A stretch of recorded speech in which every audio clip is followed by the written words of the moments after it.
Hey guys, your Bear Boy host Hito here, unmuted and ready to start because you know what? We gotta remember to unmute the stream every now and then because we forget this. And also to fix our cameras correctly. Alright.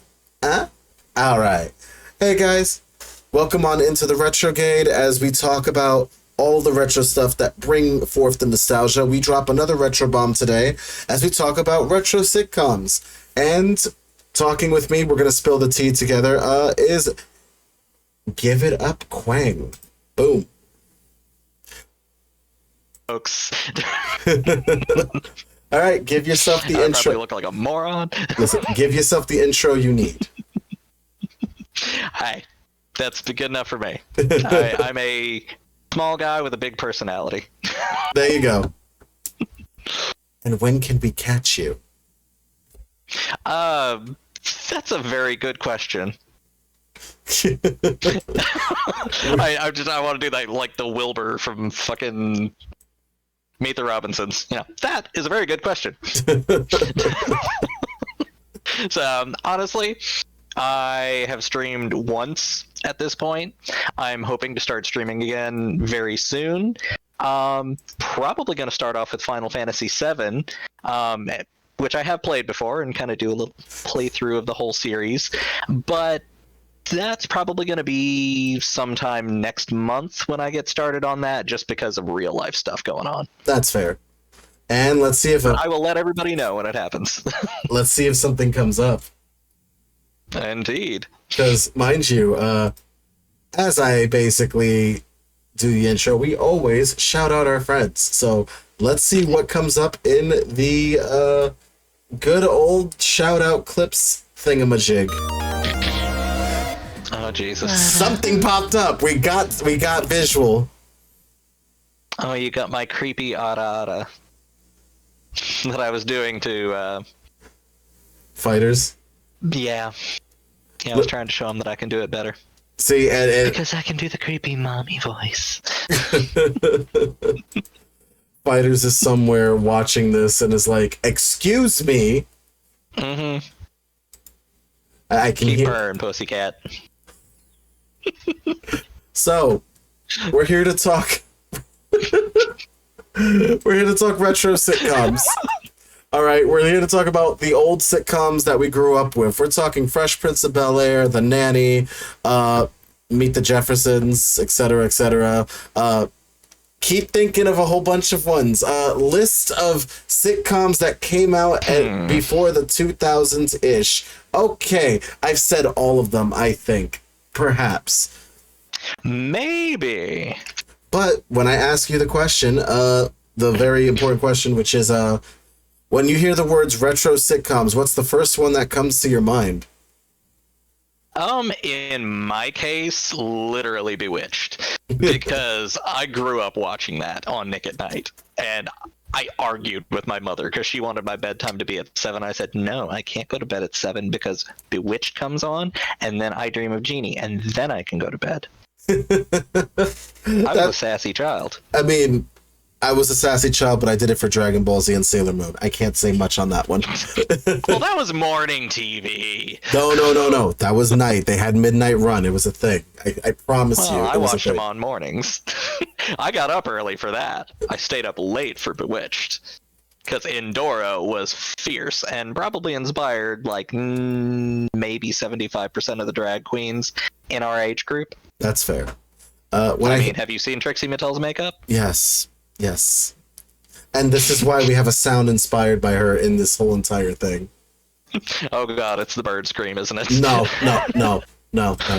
I promise you it's not. Yeah.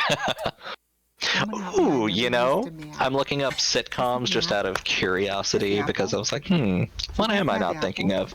And Google is giving me Dinosaurs, Daria, King of the Hill, a little bit off the beat things. Yeah, but those are more like sitcom cartoons or adult cartoons in some cases, which I need to make an episode at some point. Maybe season 4 we'll do that one. Exactly. Because that would be a good one. I will talk a lot about South Park, and it will never end. But when I hear retro sitcoms, my first one that comes to my mind, and it's the very first one I saw, Golden Girls. Good call. I don't know why I didn't think of that one. I love Golden Girls. Never seen it all the way through, but adore them. Oh, of course. Like Sophia burns were great. Like, you know what I mean? Mm-hmm. Sophie. And the whole episode where they thought she was dying of a heart attack and she just had gas. Who hasn't been there? I just had gas. Like, I think I might be pregnant. Why? Did the rabbit die of laughter? Oh my god. Oh my. No, can we just talk about the fact that Dorothy goes on a date and both Rose and Blanche are just like ripping on her? It's like, oh, do I go with the chain or the pearls? Well, the chain hides that turkey neck right there. Yes, but the pearls divert attention away from that spare tire. And I'm like, should I just wear a sign that says I'm ugly? Sure, but Yes, what are you going to hang it from, the chain or the pearls? Neither. I'm going to mount it on my hump. Like, damn. I'm like, okay, that hurts so much. I'm like, damn, they just both roasted you for no reason. To this day, when somebody asks me, where are you going? I respond, to get ice cream or commit a felony. I'll decide in the car.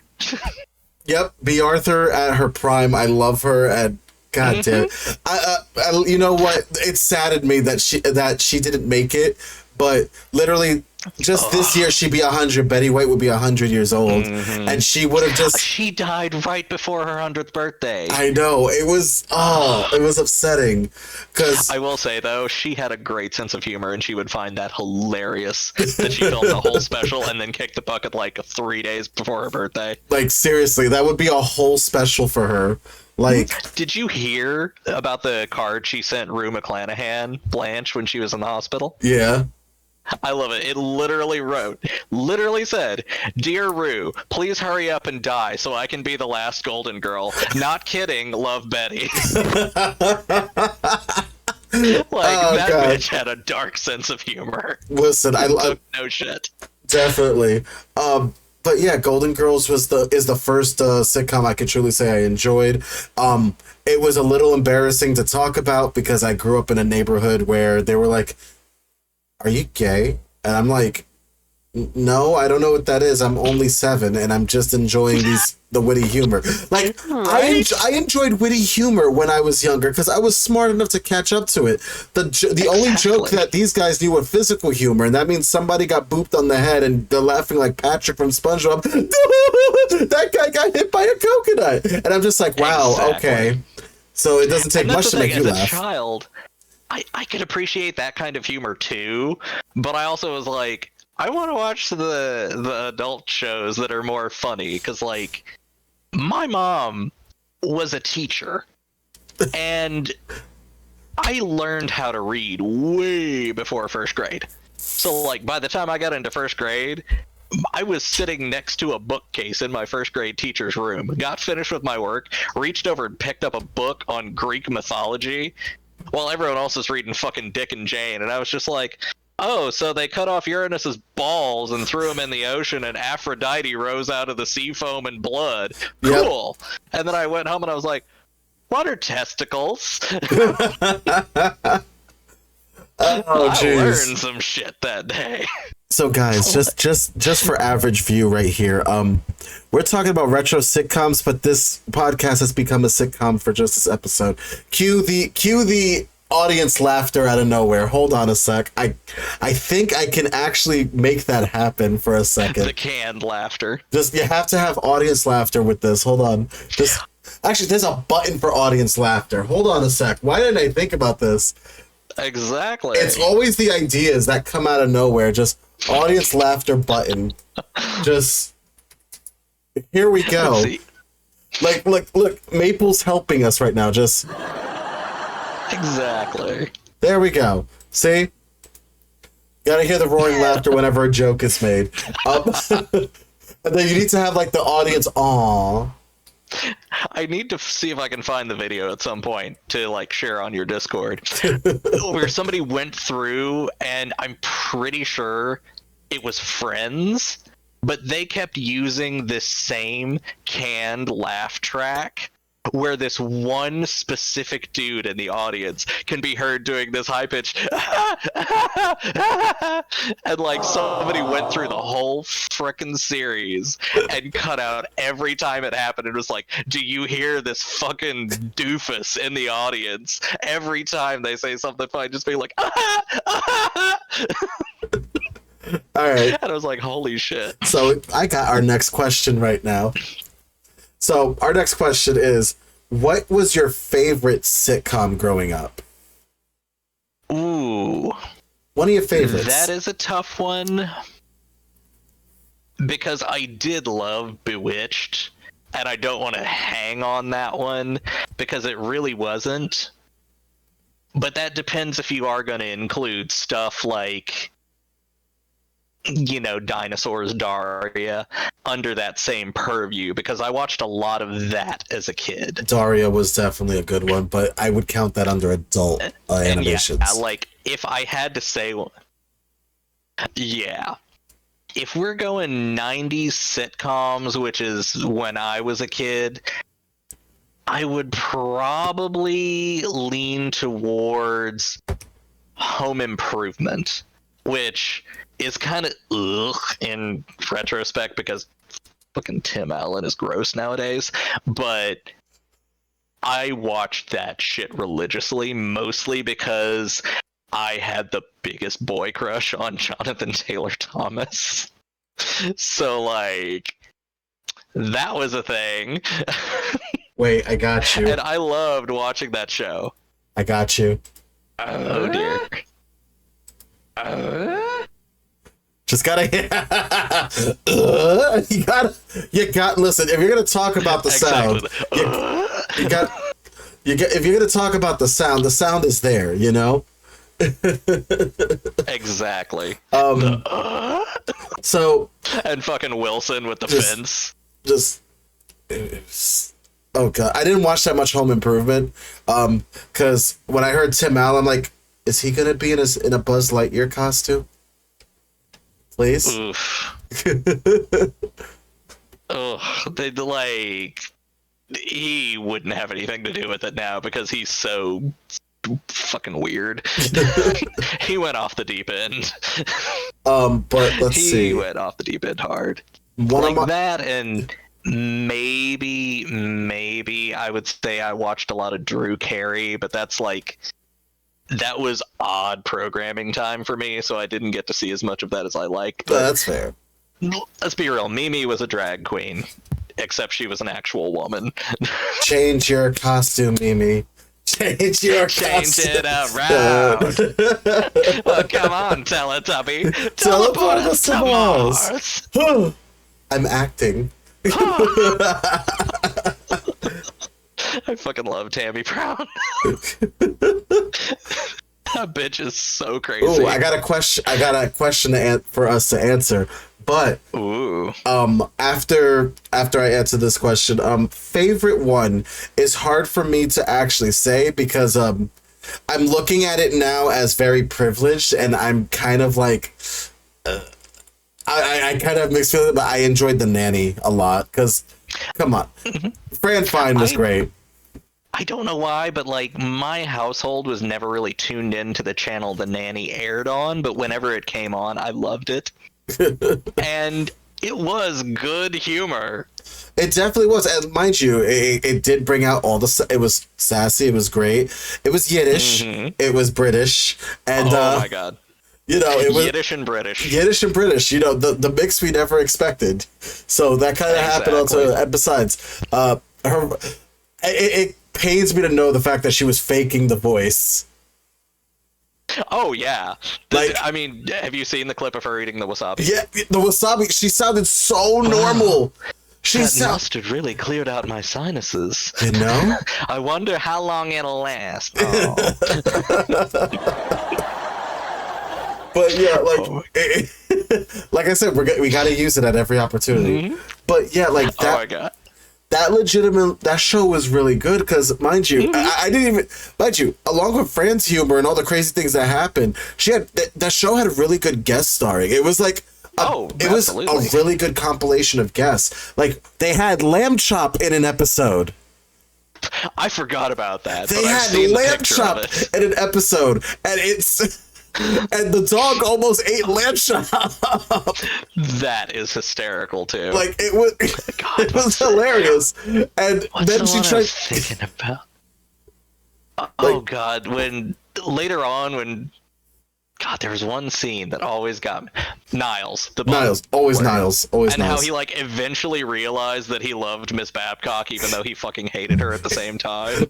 It's the old like expression. when she got fired and he made a cake with her face on, he's like, it's a Miss Babcock cake. It's vanilla and buttercream and just like the original, loaded with rum. Oh no, the best scene from The Nanny that I enjoyed the most was where literally Niles impersonated Max, and literally Cece's in the room, dark room, and literally he's like, turn around.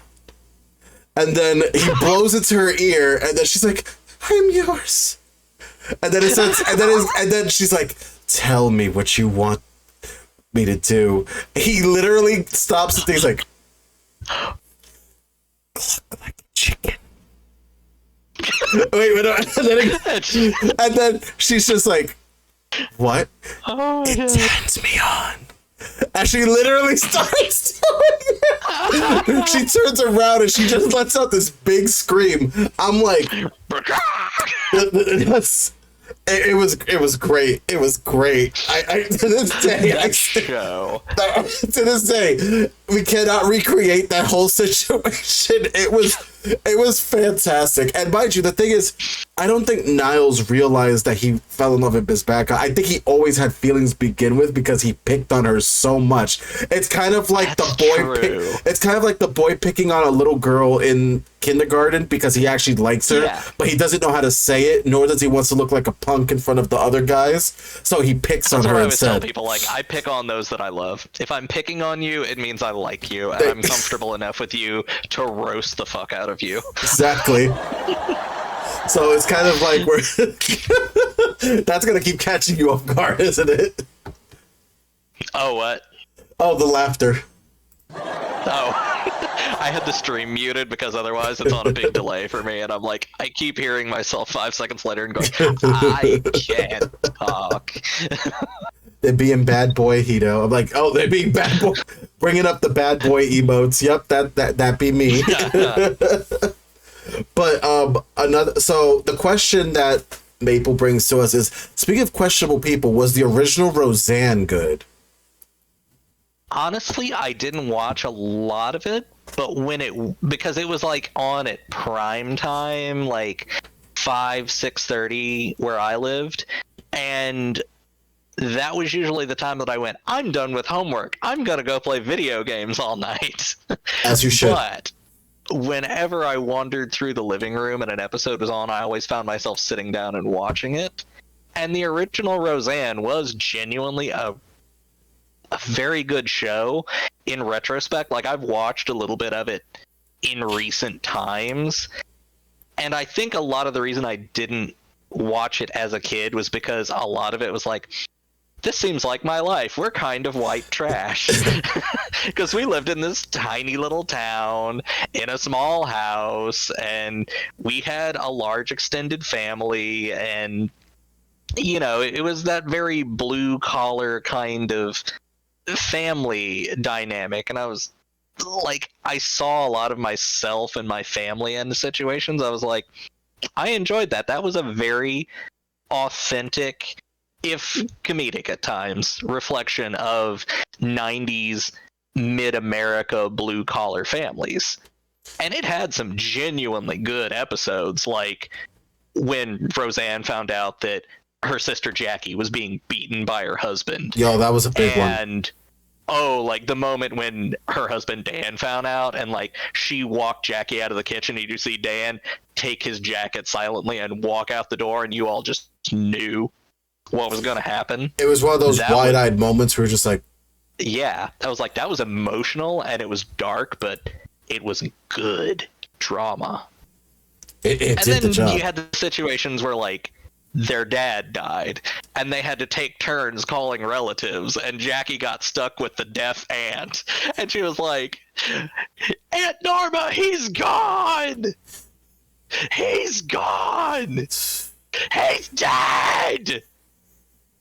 He's fine! He'll call you tomorrow! It brought levity to a dark situation. And that's the thing that I like about these sitcoms. They did bring a lot of levity to a lot of dark situations. Exactly. I do remember quite a few episodes of different sitcoms that did that. So this goes into one of my moments. Another moment. What was a very hilarious moment in a sitcom that you couldn't just stop laughing your ass off, and to this day you can recreate in your head? We actually talked about this right before we came on stream. Go for it. The Friends episode where Phoebe finds out that her evil twin sister is posing as her and doing porn. And she walks in to find their friends watching Buffet, the Vampire Lair. And for those who aren't familiar with it, she literally walks in wearing like a leather corset, thigh-high dominatrix boots, leather gloves up to her fucking shoulders with a riding crop, and opens this casket to find this cheesy-ass Dracula laying in there. She just wakes up and goes, "Hello, Buffet. Are you going to stick your stake into my dark places?" Well, actually, I was hoping it'd be the other way around. And then Phoebe just walks in and sees everybody's like, "Hey guys, oh my god, what am I doing?" Exactly. And then mind you, that line was pure comedy. Before that even happened, though, which I find hilarious, was the fact that Monica was like, "Wait, what's that on her ankle? Her ankle is what you're." She was like, "Her ankle is what you're looking at," and then she's like, "Oh, it's a tattoo. Phoebe doesn't have a..." Wait a minute, that's Ursula. That's Ursula. And Jerry's like, wait, rewind that. I can watch. And then Phoebe just walks in with the, "Oh my god, what am I doing?" I just love that everyone knows how to spot the telltale signs of evil twin Ursula. Oh no, what made it worse was the fact... What made it worse was the fact that when she went to the apartment, she was like, "Stop using my name. Stop it." And then the camera was rolling in the background. She's like, "You're making one right now." And she's like, "Listen, twin stuff goes for a lot more. I can give you like $100. And then part of me, now in this economy, especially in New York City, is like, $100? Bitch, that's not gonna get me anything. That pays a sixth of the rent. What are you talking about? I'm considering sharing a very ridiculous story that is tangentially related to sitcoms. Remember, this goes on YouTube later. Situation. Remember, this goes on YouTube later.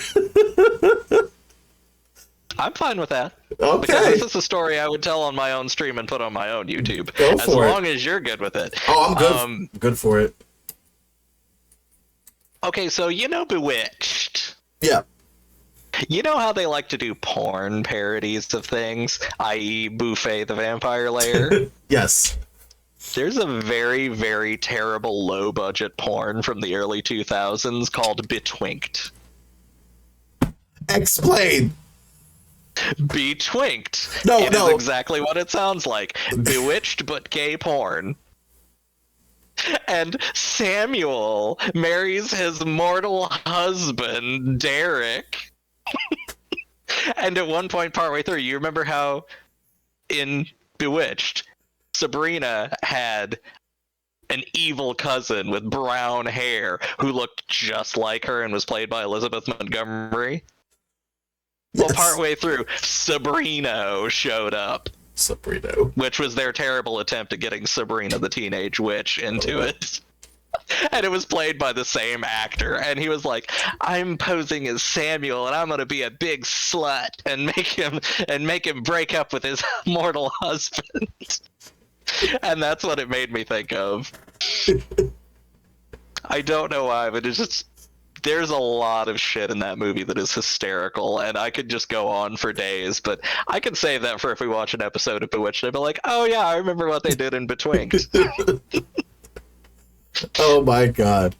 It was terrible. All right. Absolutely awful. So I got one for you, and this is from another show. So I love Woodman different to the one I saw. So here, so there's more than one. There's definitely more than one. So because of the fact that I didn't have cable growing up at a certain point in time, I had to literally watch things like on CW11 or TBS because, you know, they ran reruns and everything like that. So one of the reruns that I used to watch all the times was Everybody Loves Raymond. And mind you, to this day, I still love Doris Roberts. Rest in peace, Raymond's grandmother. She was amazing. That woman was immaculate in everything she did. So there's an episode where she makes an art piece, a sculpture, in fact. It's very huge. It's a penis, isn't it? No, actually the opposite. Oh no! I think I remember hearing. She sculpts it by hand, and then the worst part about it is Raymond's the only one who notices it until he says something to everyone else, and they're just like, he's like, "Hey, does that look kind of familiar to you?" And Deborah's like, "No, it's very beautiful. It looks great. Yeah, I know, but doesn't it kind of look like, you know?" And she's like, "You know what?" And then she just realized, like, kind of downstairs. Then she realizes, she's like, "Oh no!" And then Robert, his brother, is just staring at it nonstop. It's just like, just nonstop staring at it, gone. Like, he is zoned out. He has entered whatever's betwixt it. What did not help was when they covered it. Freaking Marie gets so mad that she takes the sheet off, and then instead she folds it between the crack of it, like down the middle, so it looks like a G-string on it. Oh my god! And it looks awful.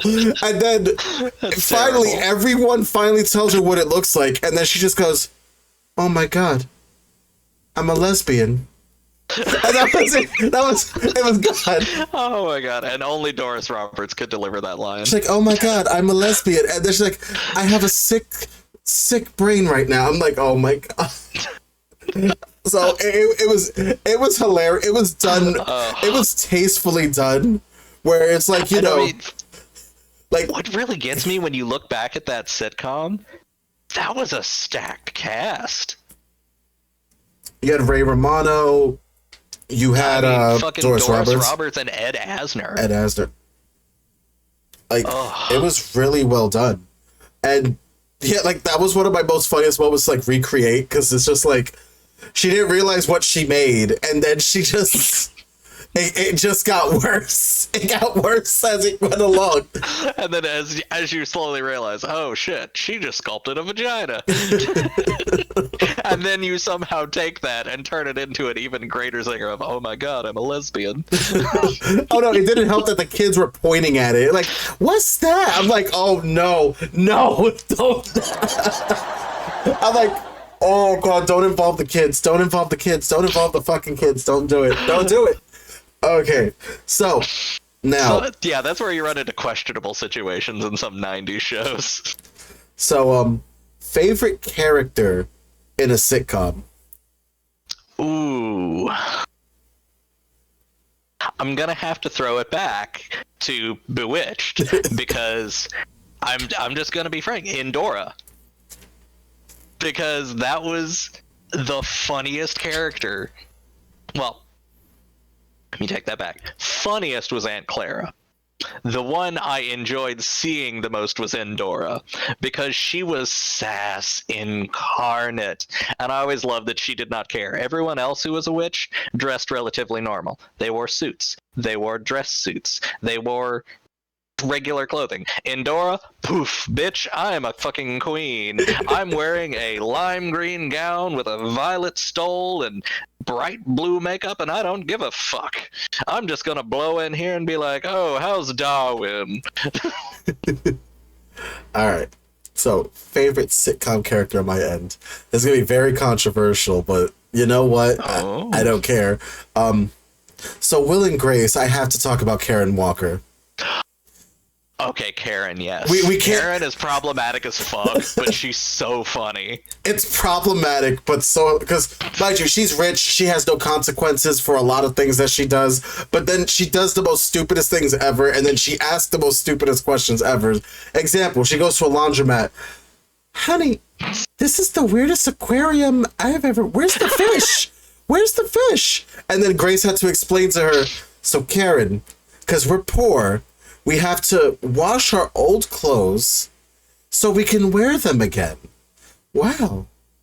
Poor people have the smartest ideas ever. And I'm just like, oh my, because of course she doesn't. Of course she doesn't wash her clothes. Of course the maids and her things don't even wash clothes. All her shit is brand new. She's worn it once and then she just said, "Fuck it, it's done."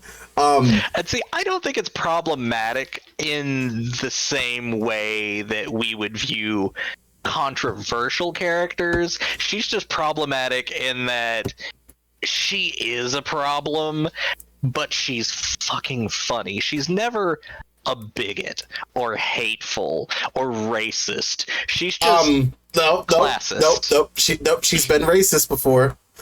Oh, okay. I did not know that. But no. One of the funnier scenes that she did was when she literally got her test results from the doctor to see like if she's healthy or not, because she had not seen a doctor for years. But you know, she drinks and she takes pills, and we're talking a lot of pills. I remember Jack Black was in this episode actually, because he was the doctor.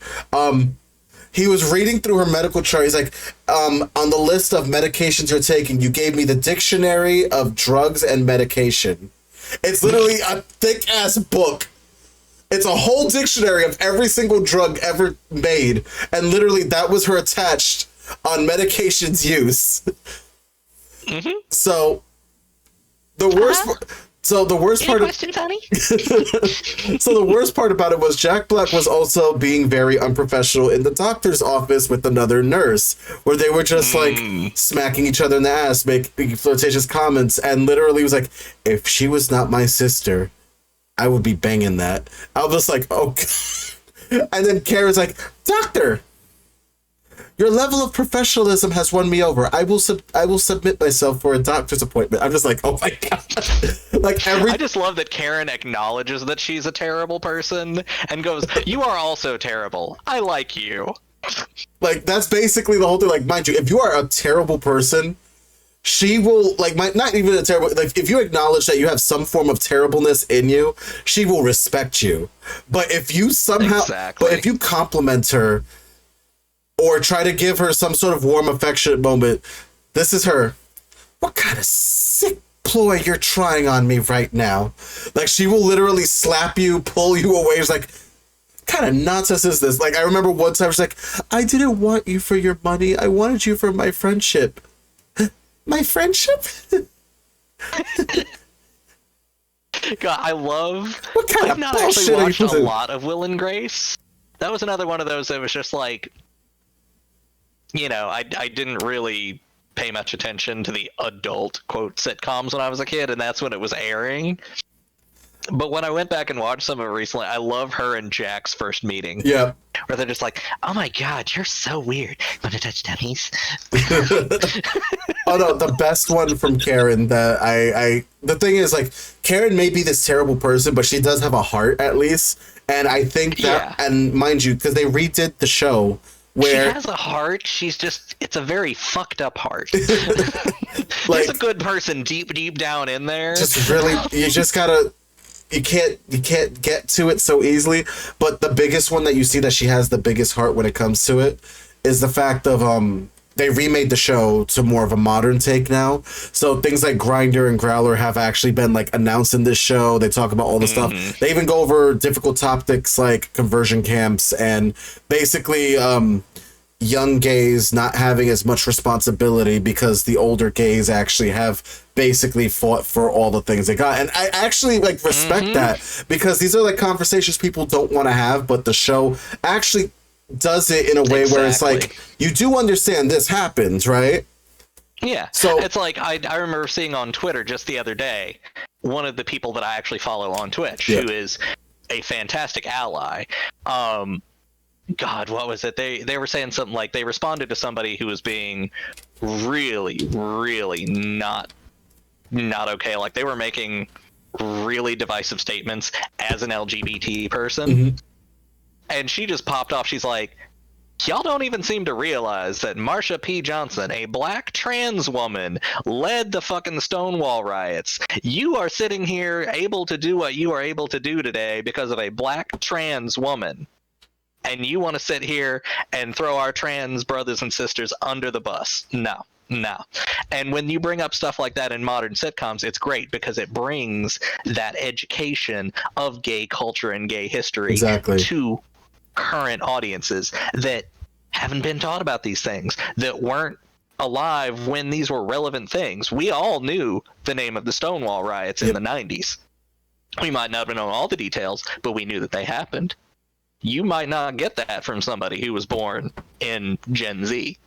And that's no dig against him. It's just it's a little bit further back than they would normally hear about. And that's the thing about that specific episode really got to me, because the thing is, when Will was talking about his experience coming out and how painful it was one thing. But then when the young kid that was literally like hitting on him, he was like, you know, maybe a 25-year-old person going for a 40-year-old, you know, that whole thing. I've seen that clip. Actually called him a daddy, by the way, which was funny enough. But continuing, God, I get that, and I got that when I was 34. I'm 30 and I get called it every now and then. Ugh. But anyway, please. Back to this whole situation. He's like, oh, well, they had a coming out party for me, and it was great, and it was amazing, and everybody was, like, cheering for me and saying, yeah, we knew, it was all fine and dandy, and yeah, oh my God, it was such a terrible thing. And I'm looking at this, I'm like, no. You got thrown a party and you were celebrated. You were fine. Exactly. He was almost ostracized by his family and had to break up with his girlfriend because he wasn't sure if he was in love with her or not because of this situation. Two totally separate things. So yeah, and it's like, I get you don't necessarily want to be the center of attention and it makes you nervous, but literally for you to be celebrated for that, God, like, I'm not even going to drag up a whole bunch of personal drama or anything, but my God, I wish my family had been that open about it. Exactly. But back to Karen. Karen. You get to see that she actually has a heart in her because of the fact that during the same remake that this happened, Rosario passes away, which was her maid, the one that she got along with very well, that she would speak to all the time. She passes away.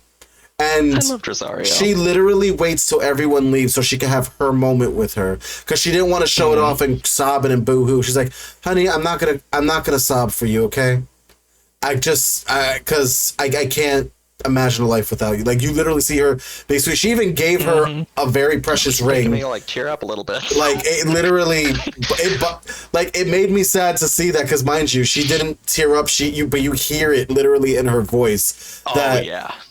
She's gone, and that was it. And she was like, listen, honey, I wasn't going to come in here boo-hooing like crazy, okay? Because, you know, I can't see you in this box right now. She couldn't just see her in the box like that. And that was like, okay, I'm seeing some genuine human emotion from Karen. And if we're going to go... Megan Mullally's just amazing for Megan was really great. And if you want to go even further back into the original show, I remember the fact that she tried to get her shoes back from a homeless person, and... when she realized that, she was like, fine, I want $5 for it. $5? Okay.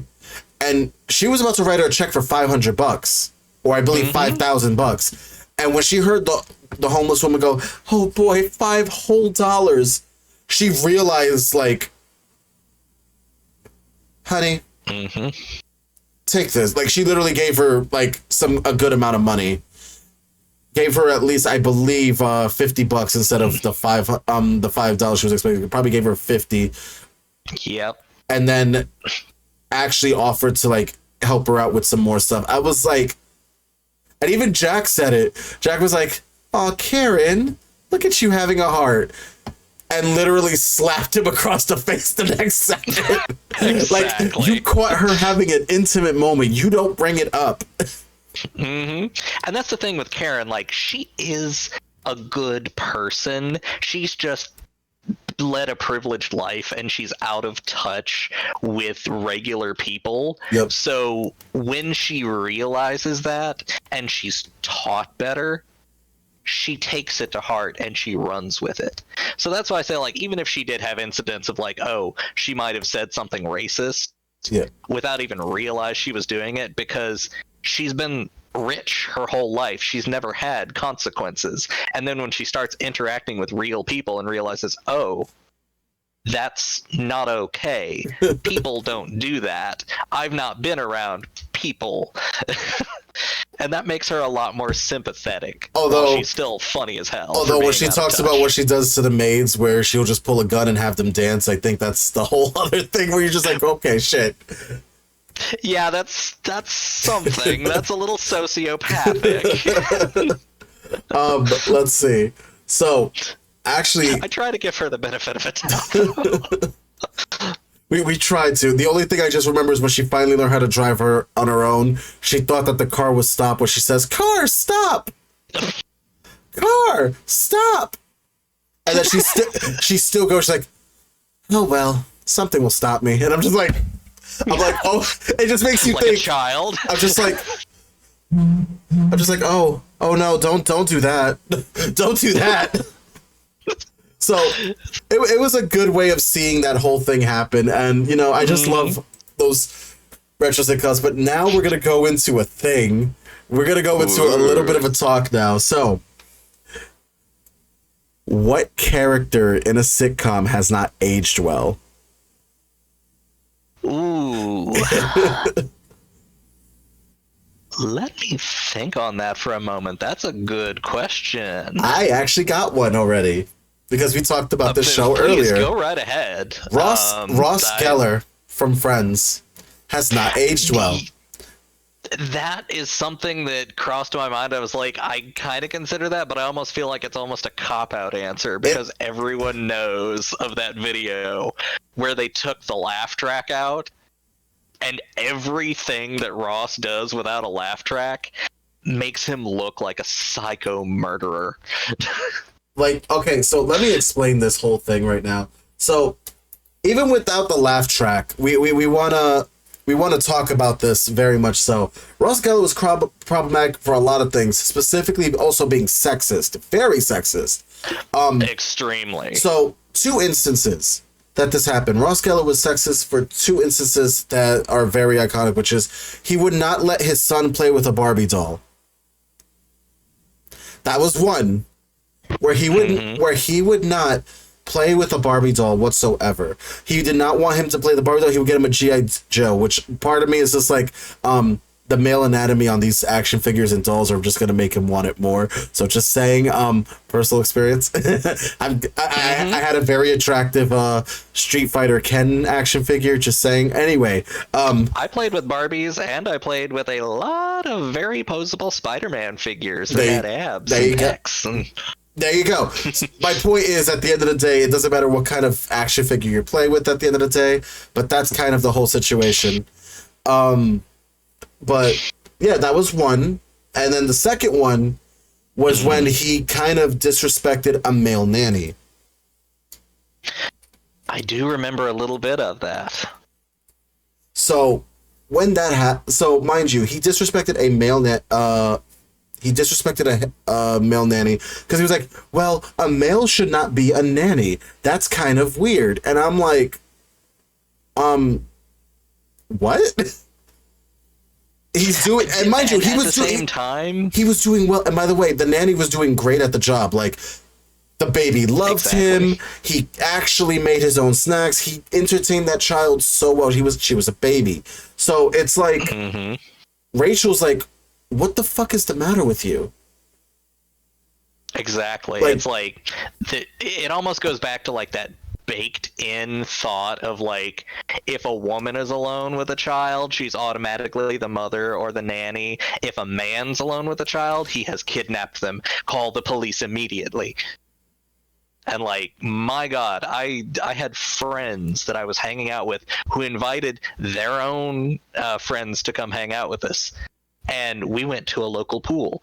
And their kid came over to me because we'd been hanging out, and like he was talking about Spider-Man. I was like, oh, cool, I like Spider-Man too. And he came up to me and was like, hey, give me a piggyback ride. And his parents were like, no, don't bother him. I was like, no, it's okay. I like kids. And they immediately were like, oh, should we be worried? I was like, okay, let's not even joke. So anyway, like at the end of the day, the Ross assumption just it makes him not a good person. But yeah, like that's like some of the problematic situation. Oh, I just thought of the third moment. Which was the nap situation. Where Ross fell asleep. Where Ross fell asleep on Joey, and then all of a sudden Joey wanted to have the nap again because he was like, that felt great to cuddle somebody taking a nap. And Ross like, no, men do not cuddle together. That is bad. We could get it. So I'm like, dude, it almost came across as Ross being a closeted homosexual. Exactly. Like, I always got a little bit of that vibe from him. I mean, he had, what, 2, 3 failed marriages? Three divorces? Yes, 3 divorces. Like, I'm pretty sure he was married at least 3 times. Then eventually ended up with Rachel, who was his friend, and that almost came across as her being a beard. Can we just also talk about the fact that one of the divorces was Rachel? You're not wrong. That was the last one. The first one was with Carol. She was a lesbian. She was not comfortable being in the marriage anymore. And that is fine. And then we had Emily. And then Emily, which was, he said the wrong name at the wedding, and she just could not, like, fathom that. And I'm just like, okay. I mean, it made it worse. He said Rachel, so it was like, oh, well, fuck. Okay. Yeah. And then with Rachel, they got married in Vegas, and they were like, oh, those Vegas ones are not real. And I'm like, no, they're real. They're binding. Like, you got married at Vegas, and you had your honeymoon at a Taco Bell. Congratulations, you're married. It's done. Exactly. So, oh god, what was the Stewie line? It's like, what part of that lifestyle do you find attractive? The part where you take a whore bath in a Taco Bell bathroom, or the part where you piss in a Gatorade bottle where you leave by a payphone? Basically. So that was a big one right there. So that was my example of, like, he's did not age well as a character in sitcoms. Yeah, it was funny at the time to most audiences, but now when you look back at it, it's like, no, he really wasn't okay. Definitely.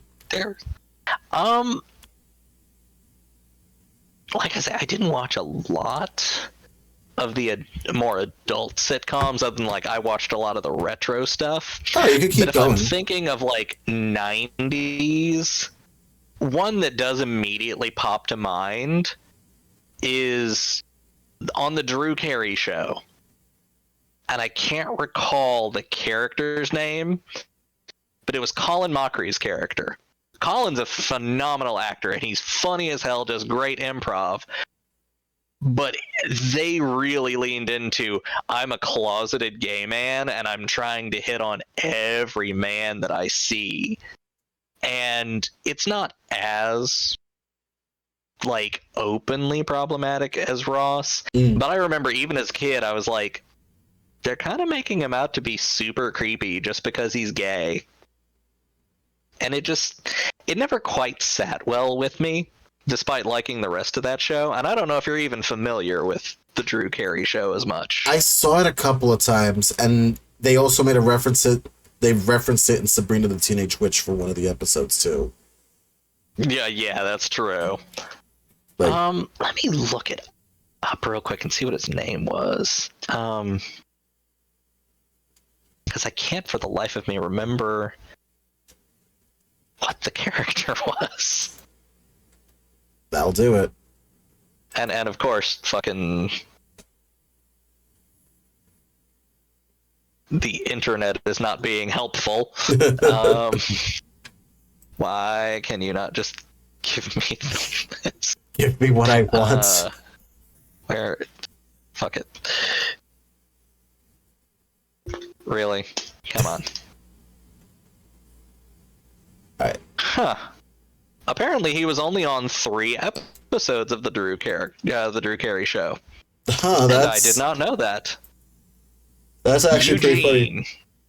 Yeah, so like, okay, never mind. That's a real deep cut. But I associate him so much with the Drew Carey Show specifically because he was on Whose Line Is It Anyway? Which, sitcom adjacent, but not really. But no, he was one of those that he popped up enough times within a season that it was just like, it stuck in my brain, and it always kind of bothered me a little bit. But I kind of feel like that's not really a satisfactory answer for this one, you know? All right, I mean, you led strong, yeah, though, because Ross is really like, he's the poster child for did not age well. All right, so I guess we could go to the next question, if you wanna. Absolutely, yeah. So I don't have a lot for that one. You knocked it out of the park with the first answer. That's fair. So next one that I got for you is, what was your favorite wholesome sitcom? The one that kind of had like a lesson at the end of the day.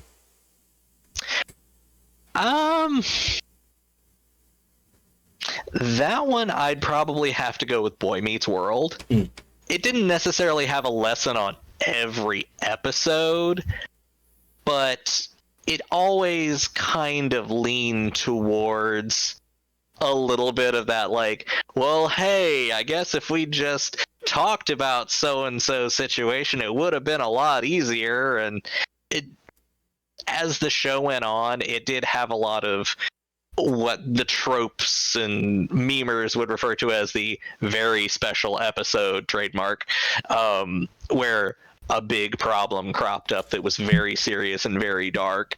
Like, I think they did have at least one where it dealt with one of the characters being on some kind of drugs. Yep. And one of the other characters having the problem of like, I want to help them, but I don't want to get them in trouble kind of thing. You had a lot of situations of like, early on in the series where Corey would pick on Topanga because she was the weird girl, and then all of a sudden she got hot and he ended up with a crush on her, and it was like, you know, there was a lot of that like lesson of don't take things too seriously because life comes at you fast. Yep. And if you're being a dick about stuff, it's going to come back around to bite you. No, I totally believe that. And that's just, it had a lot of good, wholesome stuff to it. And it was one of those that even at its darkest moments, it always gave you like that little bit of, there's a way to get out of this situation. You can improve, things can get better. And I liked that. It was comforting. Most definitely. So I got two, and I'm stuck between these two because I grew up with both of these. And my mother actually loved one of these, and we used to watch it together. But first one I want to go over is Family Matters with Urkel. I did enjoy Family Matters. Family Matters was great. It was very much like ahead of its time, especially, and mind you, the only reason I say ahead of the time because it's sad that we are still living in a world where people still do stupid shit like this. But they went over the whole entire thing on POC issues, which was really big. One of them being the cop situation, the old cop stopping a black kid because he was in a white neighborhood type situation. And it was really well fucked up because the fact is the main character, Carl Winslow, is a cop. Exactly. And like, you have that moment of like, oh, the conflict of interest, because I want to say something, but it's gonna ruin my career if I do. And he said that a lot. Oh no, he said something. He very much said something in that situation. Another moment of that same situation I can go over is the one with the Fresh Prince of Bel-Air when the two kids were also by an area as well, which was Will and Carlton. And literally Uncle Phil comes in saying, if you don't let them out of that cell right now, I'll cover you in so much litigation that your grandchildren will still be paying a debt. It was just like, oh shit. Like, you know, you don't piss off Uncle Phil. He did not mess around. You don't piss off Uncle Phil. Plain and simple. But back to Family Matters. That was one of the most touching moments in that show. Definitely. Like, but with Family Matters, I enjoyed it a lot because Urkel was hilarious, and also I found out that Jaleel White also played Sonic in the Sonic cartoons, which was very funny. But Urkel was great. That I am Sonic. Definitely. And then I loved Urkel's attempts at trying to like woo Laura and explain to the it covers a very much situation where Laura was not into Urkel because he was nerdy, because of his general appearance, etc., was not like the flop to go on. And she would always end up with guys that were kind of trashy and shitty towards her or use her.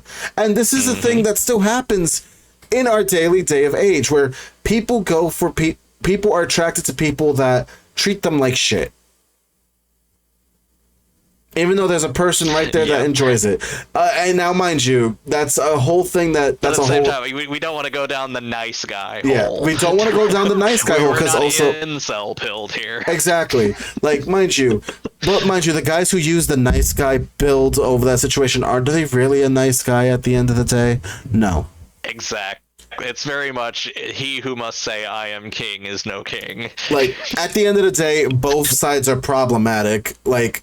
You have the person and pining. Then you had the whole weird like Jekyll and Hyde thing with Stefan Urkel later on. But that goes to she was head over heels for. But that goes to show you something, and that tells you something right there.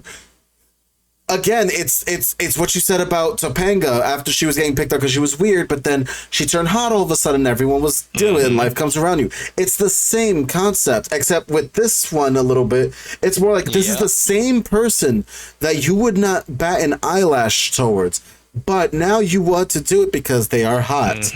It's essentially just the looks are kind to people. Exactly, like because you never know what could possibly happen. Exactly. And mind you, at the end of the day, we understand. Like you always want to be nice. Like, but we understand physical attraction is a big thing that kind of falls into play for these types of things. Of course, physical attraction. At the end of the day, humans are mammals, and mammals are animals. At the end of the day, we're part of the animal kingdom, and let's face it. Just like the peacock has very beautiful plumage that will attract the other peacock, we humans, if we see something that attracts us, it will. You mean the peahen? Yeah, sure. I was about to say, the peahen, there we go. But you get my point. Swans can be gay. Yeah.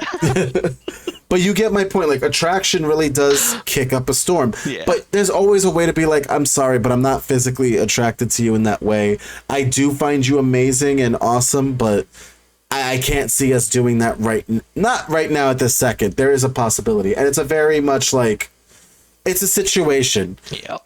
And of course, along with the fact of looking good, it also shows that you take care of yourself if you manage to like do that. So it's kind of like, exactly. I guess in my situation, like, mind you, if I could see that you're taking care of yourself, like good hygiene and all that other stuff, that's really pretty much the only thing that will get me going.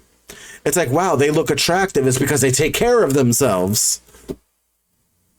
If I see exactly like that's kind of like where it goes, and I think that's where the attraction goes from. It's like, damn, they're looking good. They must be taking care of themselves. Like, I'm a nerd. I'm wearing a D&D themed shirt right now. This is from Eberron. I'm a nerd. I'm wearing a Chrono Trigger shirt. I've been to a few local game shops. Like, I've seen a few people and I'm like, I thought they were stories. The legends are true. There's that dude that looks like he hasn't showered in a week and still thought it was cool to come out to the Magic the Gathering tournament like that. And, like, ugh. Wait till you hit conventions. Like, oh, trust me, I used to go to a convention in Dallas, Texas once a year with friends. I went like 5 years in a row. and it got to a point that the opening video included like a skit that they commissioned by Foamy the Squirrel of Newgrounds fame, where he gave you the rules and was like, fucking bathe. Okay, like, mind you, we still haven't learned that lesson, because apparently the LAX one... You're staying in the same building. Can we just talk about the fact that people still have not learned these concept of rules, because the stupid anime expo that happened just recently did this the second year in a row, where people were literally right next to each other and not bathing or showering, and now all of a sudden, because it's overpacked, people are outside of the line actually pissing and shitting on the line. There are puddles. This is disgusting. I ranted about this. People, take care of yourself. But back to Family Matters. It's like, yeah. Back to Family Matters. So, you know, funny fact about Family Matters: Urkel was not actually intended to be as big a part of the show as he was. Yeah, that's the funny part. He was supposed to be like once or twice a season gag that showed up. But then people responded so strongly to him, like he took over the show. It was supposed to be about the Winslows and just the Winslows, and it was supposed to be more of like a feel-good family sitcom, like something a little more down key from Fresh Prince. Yep. And then Urkel just turned it into a comedy series. I'm not gonna lie though, Harriet Winslow was definitely a trendsetter, and so was Grandma Winslow too. Pretty much, they were both ahead of their times, and I enjoy that because Harriet was like a woman in the workforce. I remember second episode of the season where she was trying to go for a manager position, and literally the manager was like, "I'm sorry, but that's not gonna happen." And then she's like, "Okay, go towards my references: Eddie, Judy, and Laura Winslow. I manage them every single day." And she walked off because at the end of the day, she does manage a whole household. If you can manage a household, you can manage a couple of people as well. And that's kind of the situation. Like, you got to understand that manager means that you're able to actually manage people. If you cannot manage like, mind you, managing kids is already like a difficult spike right there. Oh, that's hurting cats. Exactly. Like, that's essentially what we're looking at here. So, again, I remember that. Like, even though I didn't watch a lot of Family Matters, I remember Harriet being like force of nature. Both Harriet and Grandma Winslow, like, I remember both of them were really good on the life lessons, and it definitely was like, it was an important situation when it comes down to it. It's like, you know, it was great. And then my second show that I found really wholesome, Sabrina the Teenage Witch. I did love that's another one. It's like, I've seen bits and pieces of a lot of shows, but I haven't seen all of them. And that's one of the few that I really regret that I did not take the time to sit down and watch more of as a kid. Because everything I saw of it was charming as hell. Like, it's a charming show. Now, mind you, they don't do it in Melissa Joan Hart. They don't do. Oh, and Carolyn Rhea. She's a really good stand-up comedian. Oh my god, yes. And let's not. It was the whole cast was great. And let's not forget Salem. Yes. What was her teacher's name? Which one? The one with the brown hair that was really skinny and had the really funny kind of high-pitched voice. God, I can't remember her name, but I know she was in a few. I'm not entirely sure, but I will say this. They didn't stereotypically go at like, well, we all learned a lesson today at the end of the day. And like, no, it was done in a way where it was like, it was more endearing to learn a lesson. Example, I remember one episode where she turned Libby into a puzzle. Oh, I didn't see that one. By accident, like, mind you, there was so it was a consequence of her putting a distance spell between her and her. So what happened was her clue master, basically her taskmaster, the one that's been helping her basically get her witch's license. He's basically her tutor. He's like, you can't use magic to distance yourself from other people. That is not okay, and that breaks a violation of rules. So he countered the spell where if he separates from her, something terrible will happen. She separates from her finally, and then she gets turned into a puzzle. And they assemble the puzzle a little bit, but you find out that puzzle's missing pieces. And she has had mind you, she has a certain amount of time to put it together. Mind you, the pieces that she's missing are secret things that Sabrina does not know about her, which is great. So mind you, a few things that she was missing was a piece of her shoulder, a piece of her heel, and a piece of her heart, which the puzzle pieces are like in the locations, obviously. So she finds one of the puzzle pieces right behind literally Libby's mother, who was behind her, which her mother was a complete bitch and very fucked up. So she finds where the puzzle piece was behind Libby's mother, which was the shoulder piece. Another piece that they found was a math tutoring book in her locker, which literally had the heel piece on it. And then literally the last one, the heart piece, was behind a picture frame that had literally a picture of Libby and her grandmother. So mind you, Zelda explains each piece, where she's like, okay, so this is the one that I found on her mother. That's her cold shoulder. That's basically where she's learned how to be cold towards other people, her mother. And then the heel piece was her Achilles heel, which was she was bad at math. And then finally the heart piece, which was the one from her grandmother, that was the love that she had for her grandmother. But there was still a piece missing from the puzzle, and the time ran out, and she's like, oh, don't worry, that piece does not exist yet. And that's her compassion for other people. Aww. So mind you, it was like a hilarious thing. She comes back from the puzzle. She's still being a bitch towards Sabrina, obviously. And then she finally found some compassion for another person when literally when Sabrina brought up her grandmother, and she was like,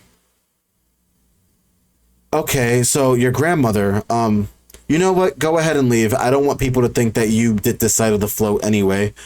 And that was just her way of being compassionate, but it was still kind of bitchy, but it was still compassionate because she felt bad.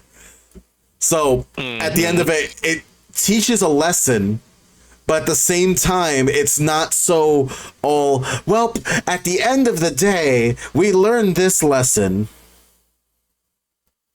Yeah, but it was more subtle and more... It was a little more involved. It was a little bit more metaphorical and symbolic. Yep. And it was great. But that's a good way to get that stuff into the head of the kids who need to hear it. And it's and mind you, it's why I respect South Park as like a show.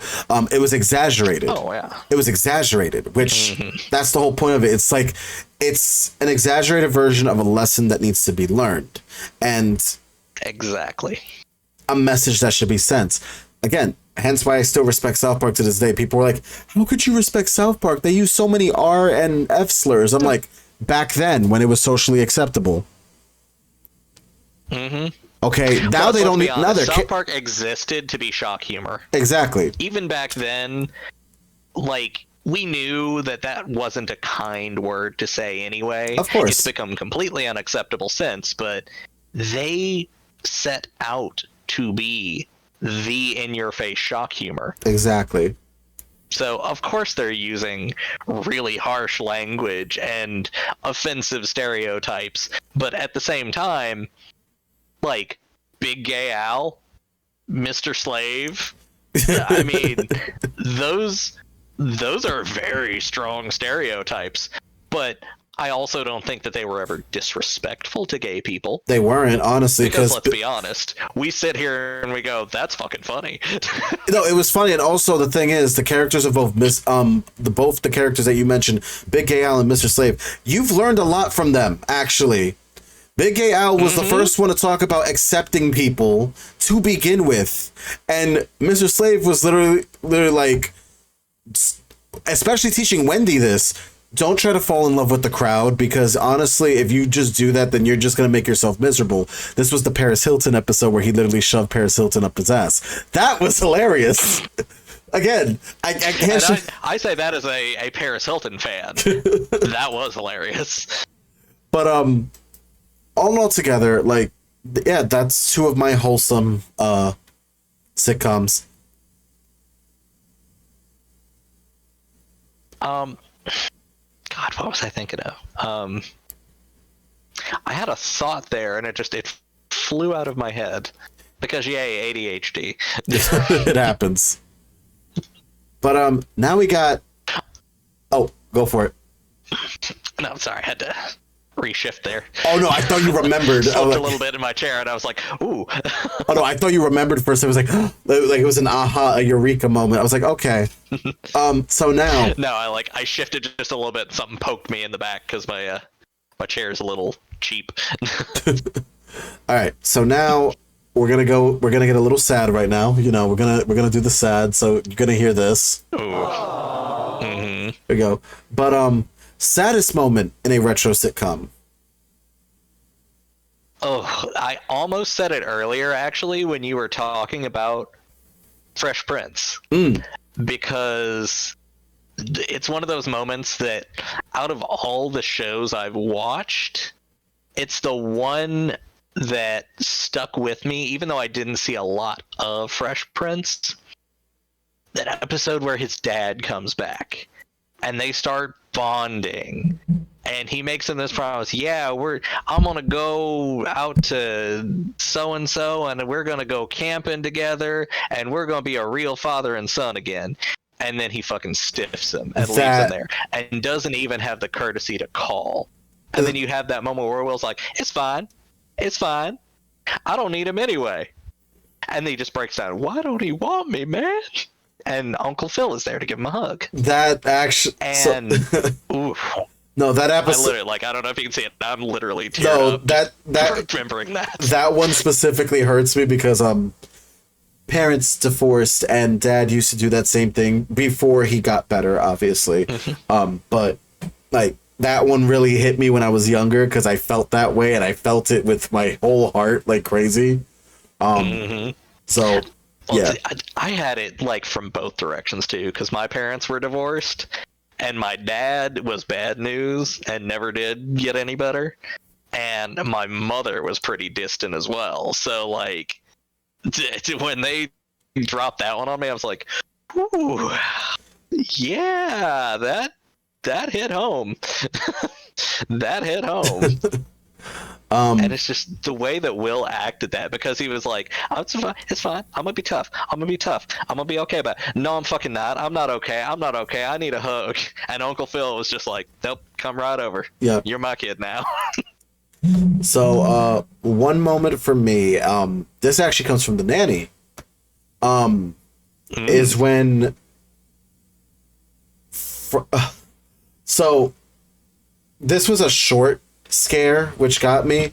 I already said my sad moment with Karen and Rosario. That one really broke me down a little bit because I've personally seen a friend in the box before, and it's not great. I've seen both my grandparents that way too. It was not great. They didn't look like themselves.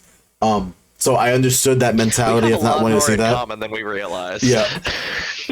But a sad moment that was quick to get to slowly like disappear quickly was when it was thought to know that Fran may have lost the baby.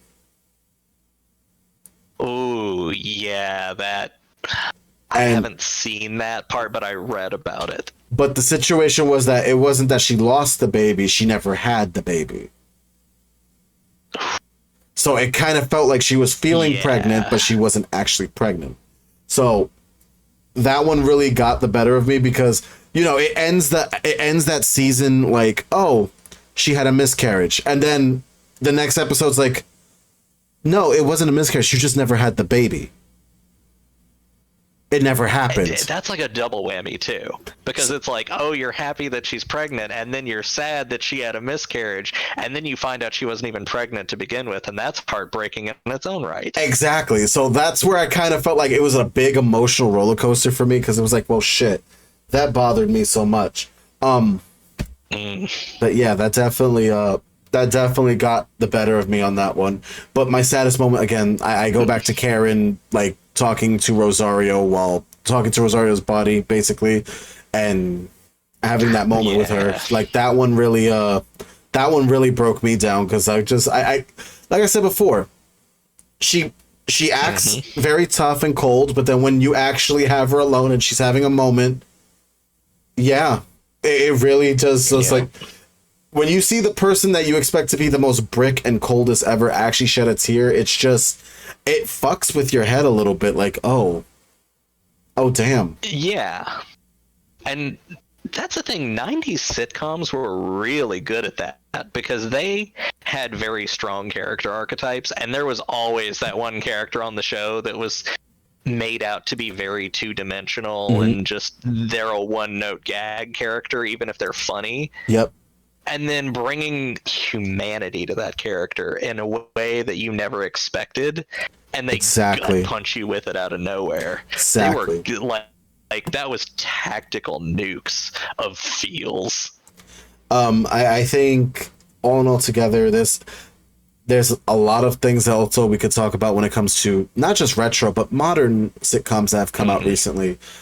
Which brings me to my next question: what modern sitcom have you had a chance to see that you enjoyed?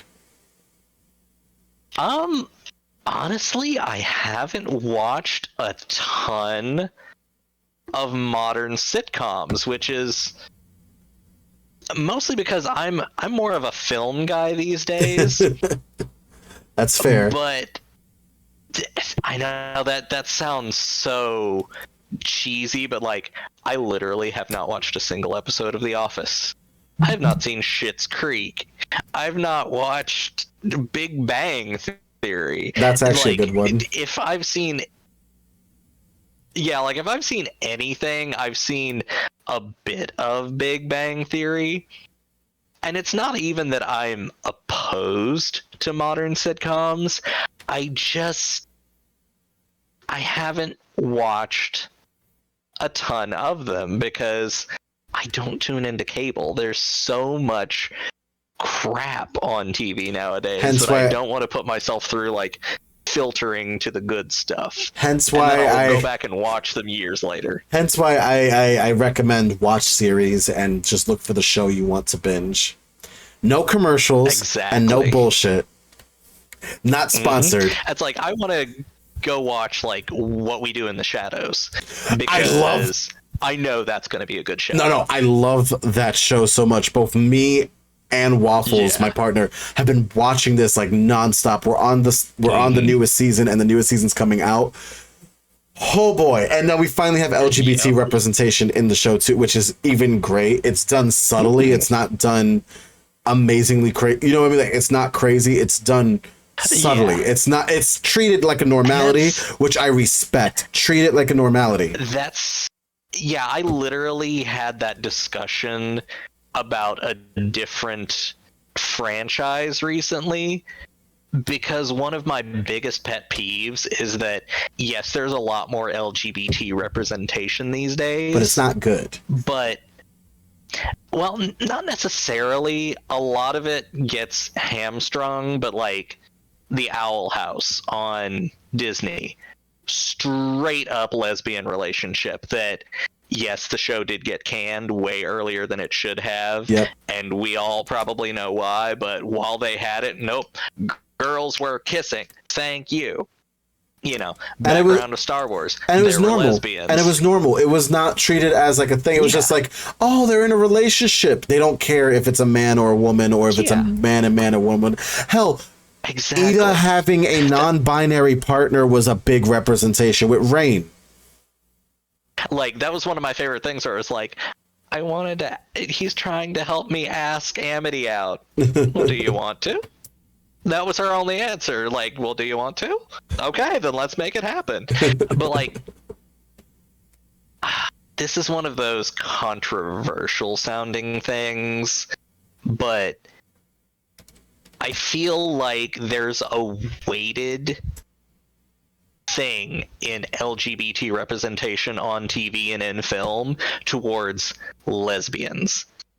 Yeah. And all of the LGBT representation in this day and age is lesbians. Lesbians everywhere.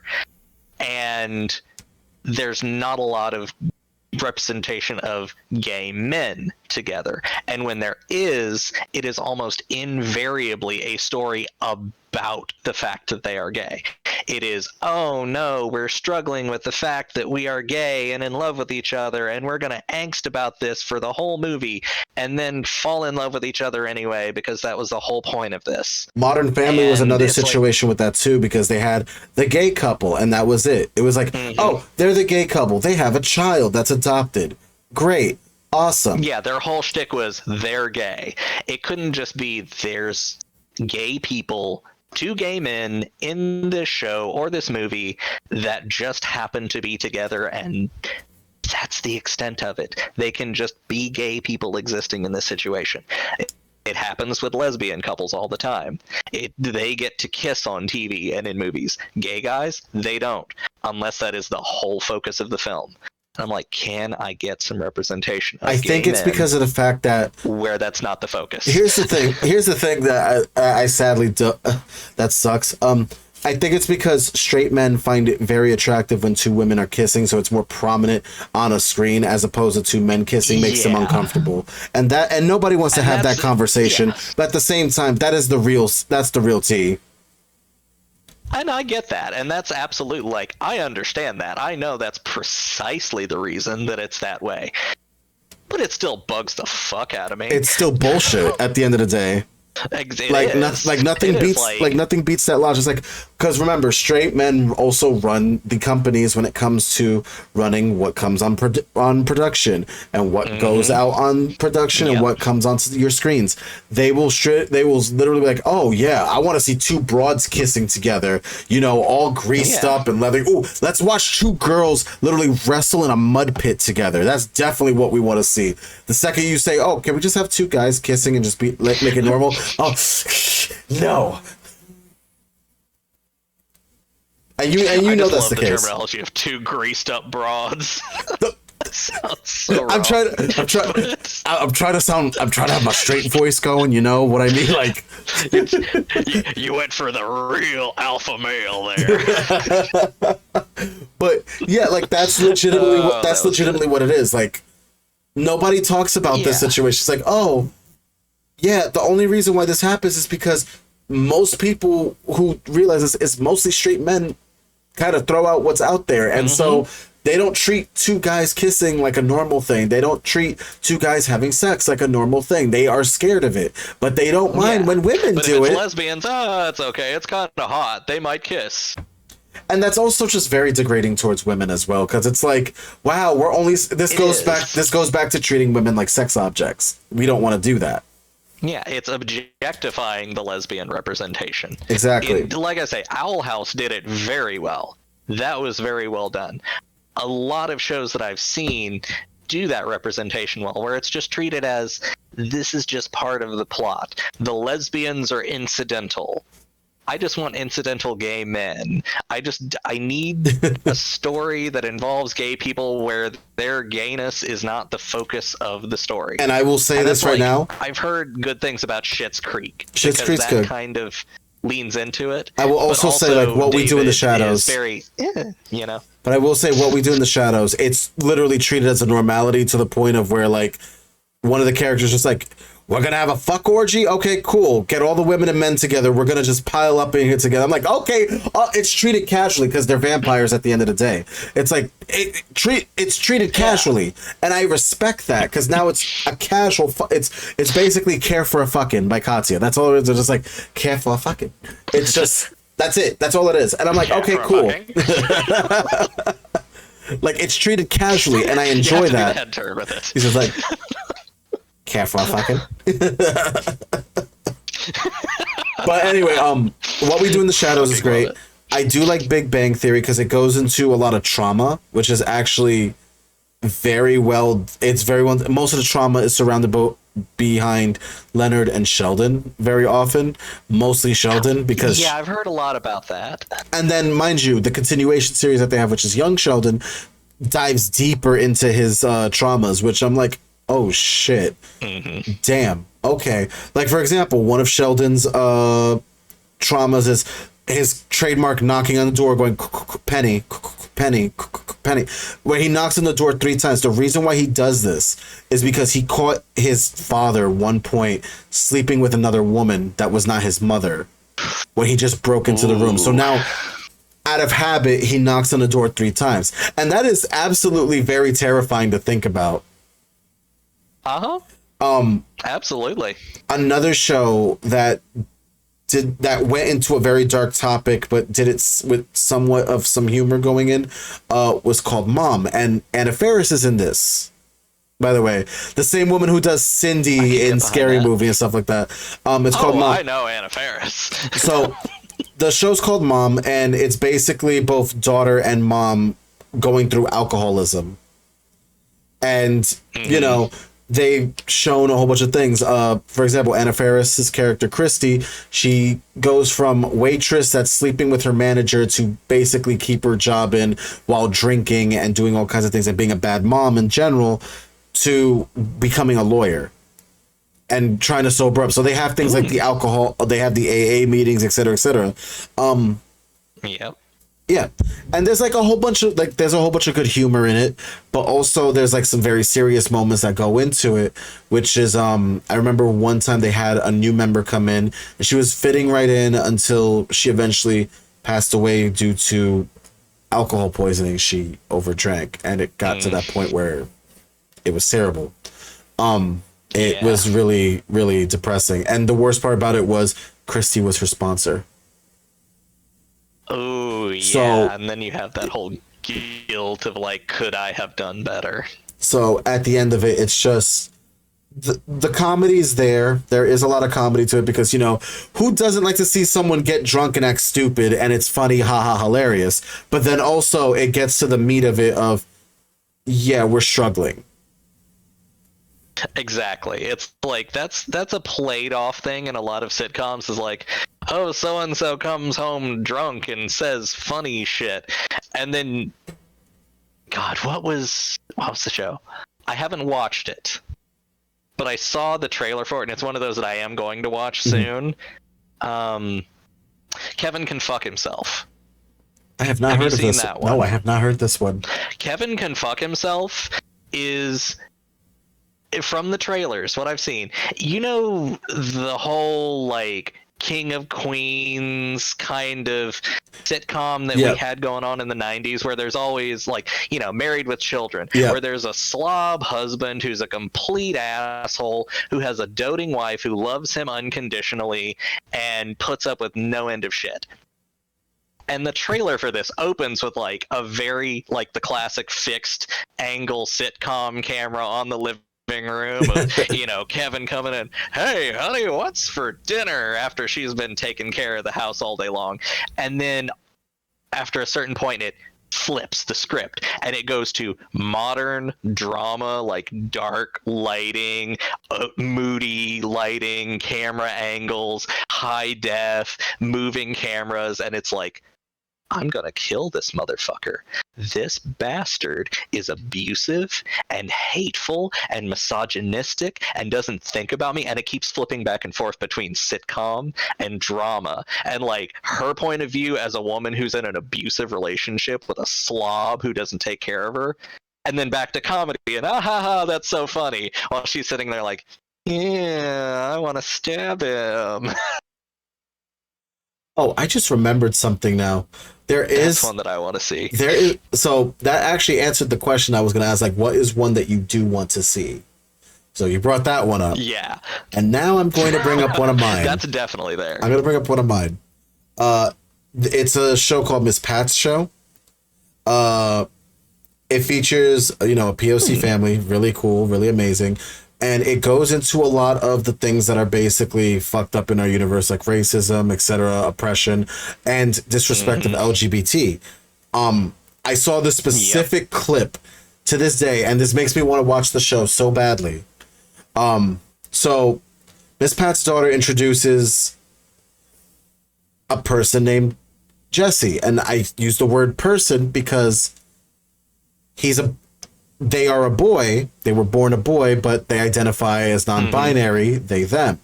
So Miss Pat does not understand the concept of non-binary / they, them. So when her daughter goes, oh, I'll bring them over, them, I thought she was only bringing one friend.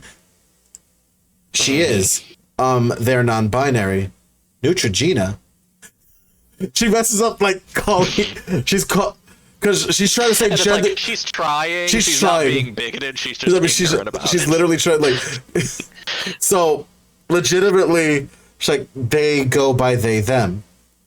This sounds like I need to mind my business. And she's like, that also works too. And she at least understands, like, at the end of the day. So she meets Jesse. Exactly. It's like, if you don't get it, Yeah. you can just be like, that's okay, I don't get it, but I'm not going to disrespect you. I'm just going to mind my business. And, Exactly. So, be kind. So here's the good part about this. She meets Jesse, and she literally tells her, oh, no, Jesse can't have no boys up there by himself. She's like, oh, I don't identify as a boy.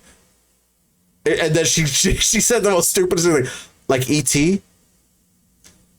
She said, like E.T. And then he goes like, and then they go, oh, I'm not an alien. Excuse me, E.T. is a plant? Have we just discovered that now gender neutral people are now plants, apparently? Quote unquote. Exactly. No, we love you, by the way, just saying. Oh, I could drop some crazy shit. But, no, he's like, oh, no, I'm gender neutral. That means I don't identify as a male or female. And, they go on to explain this, and respectfully, they follow the rule because, he's still, they still appear as a boy. They still present as a boy looking like that, even though they are non-binary. So they kind of just go to the kitchen and do their work, and everything was fine. This is the part of the episode that literally meant a lot to me, which was the fact that when Jesse's mother goes to pick up her son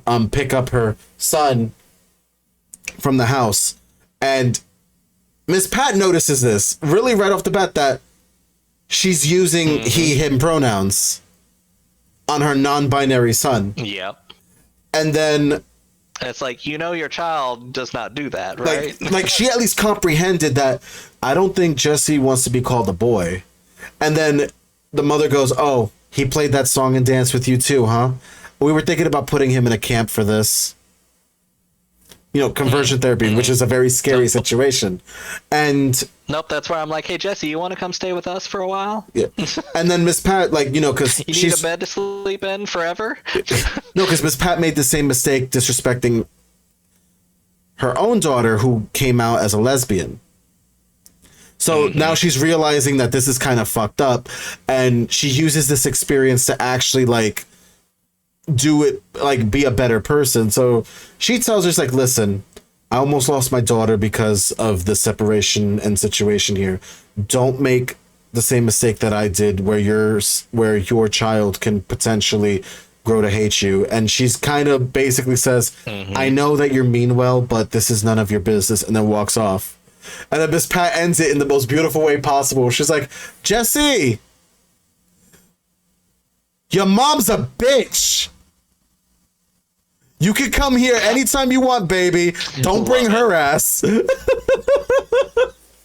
it was exactly. It's like, you won't come stay with me for a month? You got it. We got a bed. Your mom's a bitch. Don't bring her ass here anymore. I'm just like, damn. I'm like, I love this. I love this. This is great. It was a great part of the show. I loved it. It was so inviting. I loved bears of gay and non-binary and trans children who take other bigoted parents to task. Exactly. I love that protective LGBT mama bear.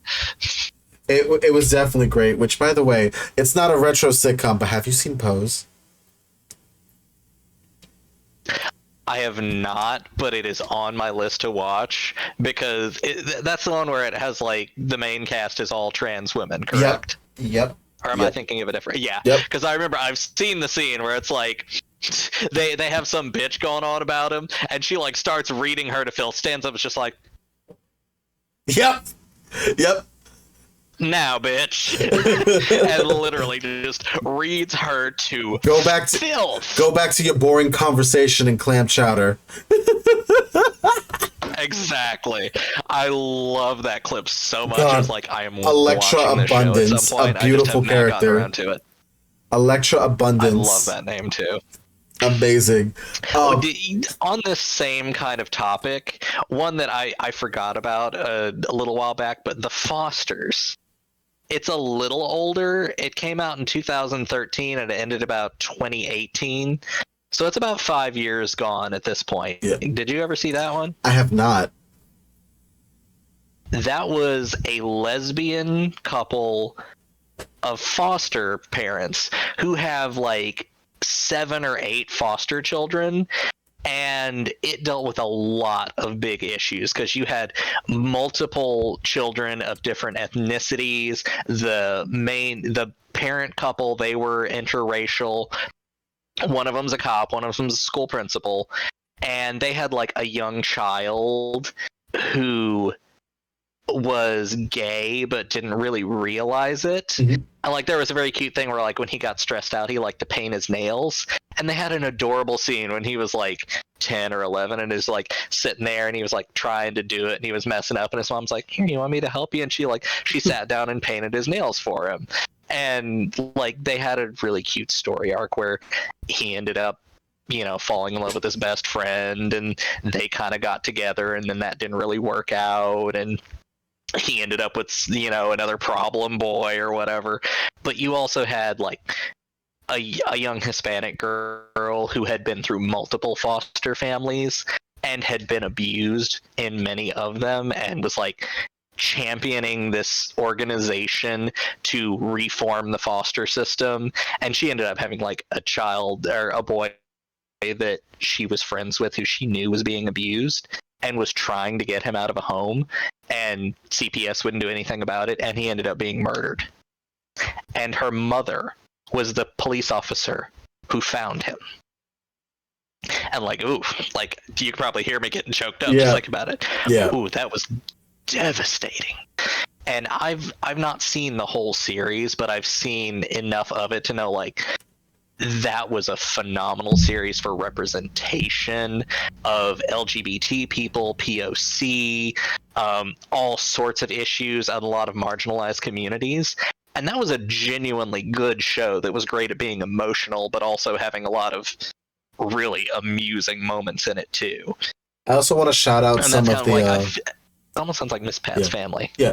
I want to shout out more of the POC-themed sitcoms that they have out, like Tyler Perry's House of Pain, My Wife and Kids. Although I feel like... Although I'm gonna be honest, I just recently rewatched all of My Wife and Kids, and I really feel like it wasn't geared... How do I put it? I feel like it didn't represent the POC more often. It felt like someone white basically produced the whole thing. It felt like they were almost virtue signaling. Basically, it didn't feel. It didn't feel like they that. Were fishing for that audience. Yeah, like mind you, I'm not the producer. I can't say that for example, but my feeling towards it was that it felt as if like it was not representing a POC family as we've seen other shows have done it perfectly well. Mm-hmm. And that's one of those things that's like, yeah, as a white guy, I feel like I can't really weigh in as strongly on that point because I have not lived that experience. Yeah. I've lived the experience of being a gay person and being ostracized for that. Mm-hmm. But it is a completely different scenario to people of color who have dealt with other issues. And that's one of those things that's like, I've looked at certain things and been like, I feel like that doesn't really capture the spirit, but I also feel like I'm not necessarily qualified to make that call, you know? Yeah. Another thing is there's other shows that, like, mind you, I barely have Hispanic representation in sitcoms. Like, the only show I can possibly think of that has any Hispanic, the only, like, sitcom I can think of that has any Hispanic / Spanish representation is the George Lopez show, and that's mostly Mexican and Cuban. Yeah. Like, mind you, as a Spanish person, there is there's certain similarities, like, you know, being gang spanked by your mother for being a smartass, or going to Catholic school, the Catholic school, Spanish parents, like La Chancla. No, the ruler, Catholic school. Yeah, I remember that. I forgot. Yeah. I went to Catholic school for 1 week. Yeah. Did it burn you? Did it burn? Did it burn? It didn't last long. Did it burn? Oh no, get this. My mother put me in the Catholic school because it was down the street from the school she taught at. Within a day, I had told somebody, I was like, hey, I don't really appreciate that. I'm gay. Because they were making gay jokes. The fucking headmaster pulls me out of class one day, takes me on a walk, and it verbatim, I shit you not, said to me, I wish I could say we love and accept you, but we don't. I want the name of this Catholic school so they could basically get like all the hatred that they just. No, I'm not. We're not gonna do that. Oh, no. This Catholic school was literally in the smallest shithole of a town in Illinois. That literally, there was a whole controversy where, when I was a child, they had a fucked up dam that was basically on the verge of breaking. And we were having very heavy flooding that year, and they essentially said, we have two options. We can blow the dam and wipe this town off the face of the earth, or we can let it overflow and back up and ruin thousands of acres of farmland that will never be usable again and ruin the livelihood of all these people.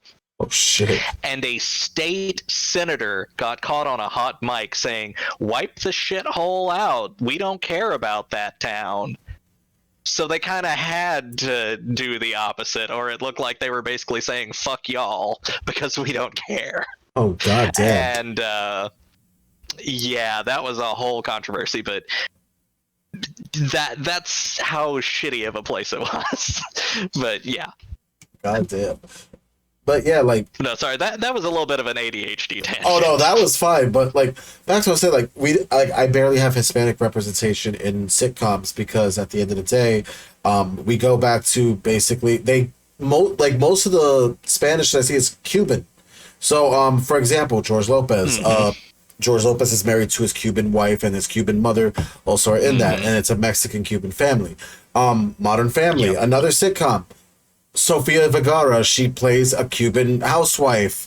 Very hot-headed and very ready to basically kick anyone's ass, but very hot at the same time. And it's She's like a little bit of a stereotype, but also kind of honest. Yeah, like it's an honest stereotype because it is a thing. I can see half of the stuff actually happening. Avenue Q. Ethnic jokes might be uncouth, but you laugh because they're based on truth. I hate, like, mind you, I hate the fact that, like, when, like, mind you, one of the stereotypes is every time I see a chancleta, I get worried, and I'm just like, yeah, I do, actually, because I still remember the sound of it whapping me upside the head. Another one is, like, okay, so big one that happened in George Lopez is a child, or basically a teenage girl getting pregnant very early. Ooh, There's a lot of fear of, mind you, there's a lot of fear of that, actually, in this in the sitcom. Because Carmen was very adamant on basically being very rebellious towards the parents. I remember seeing a little bit of that, so like that happened quite often. And mind you, this is honestly, as much as it's a stereotype, it's a thing that happens in Hispanic households quite often, and not just Hispanic households, but households in general that have a sibling. But the son is always favored over the daughter. The son can get away with a lot of shit at the end of the day, but the daughter cannot. And that was another situation that you look at because at the end of the day, Carmen was guilty of basically sneaking out with her boyfriend and doing that because of all the limitations put on. Which, if you know better than anything, if you put limitations on a child, that just makes them want to do the thing more, which is not something you do. But Max would do things like drink, get caught talking to a girl online,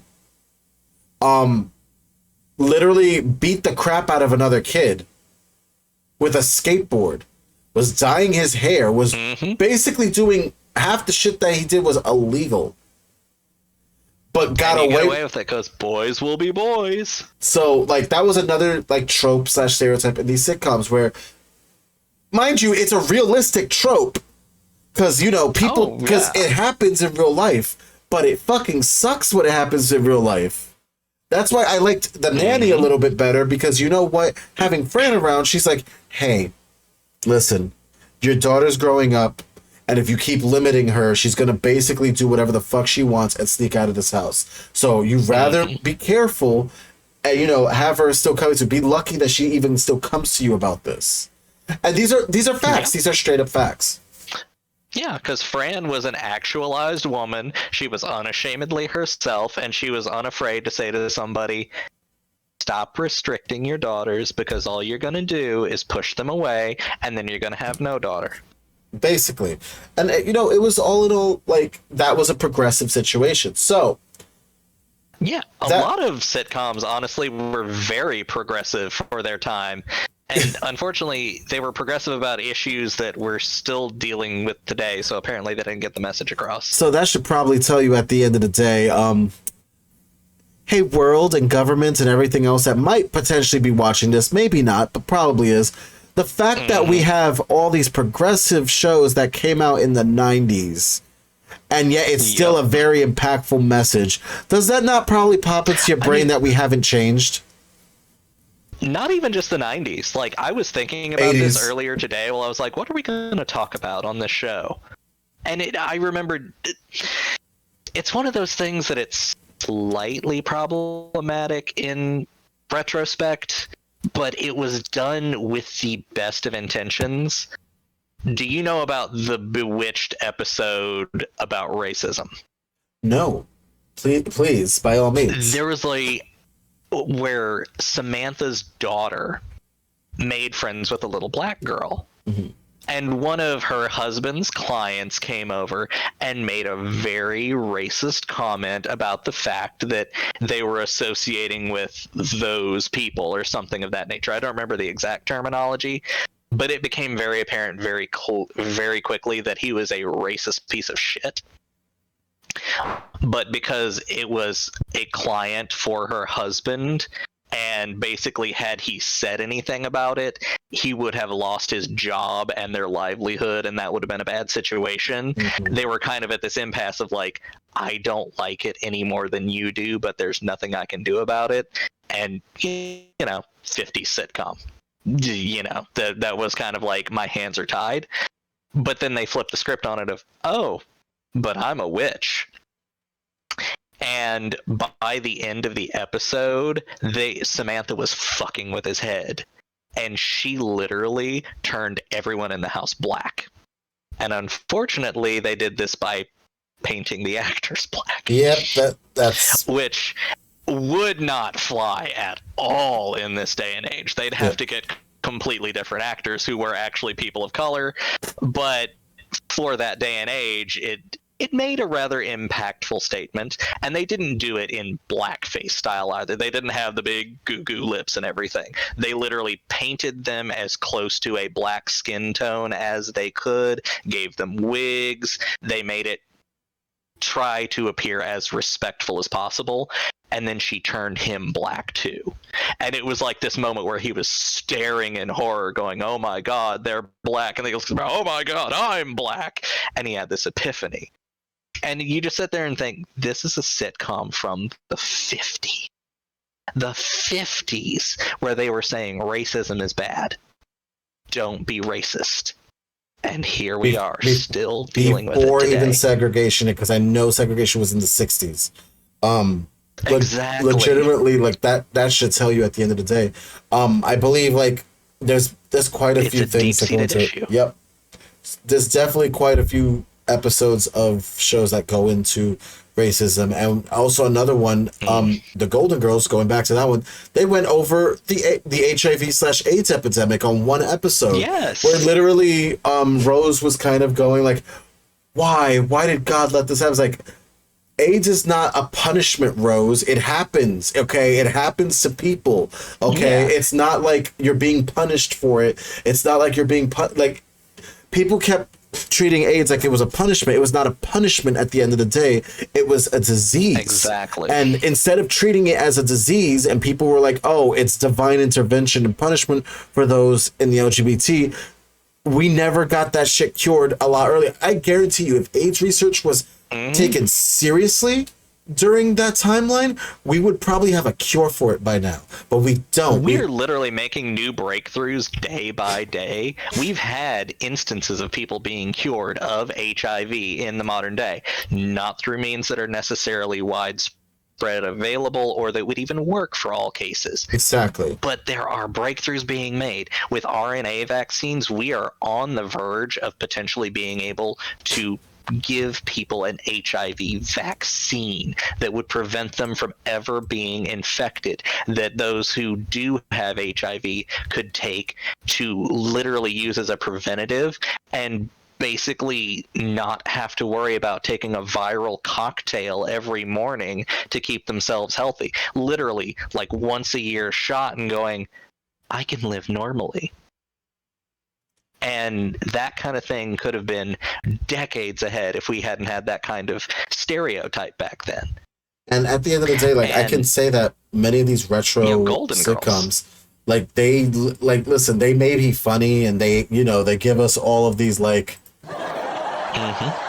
and then all of these moments too, just at the end of the day, they were very progressive at the end of the day, and we have to see it for what they were. Like, yes, they were funny, and they give us a lot of nostalgic memories and great time of laughter, but some of it's aged poorly, and some of it has not grown up, as others are still the lesson that we still need to learn now, even though it's been 50 years, 70 years since that lesson has been taught, yet it's still relevant to this day. Exactly. And I didn't feel like doing a tier list for this episode specifically because sitcoms are a little bit more wholesome. I didn't feel like putting a lesson or a tier list on something as simple as a sitcom because these are lessons that needed to be taught.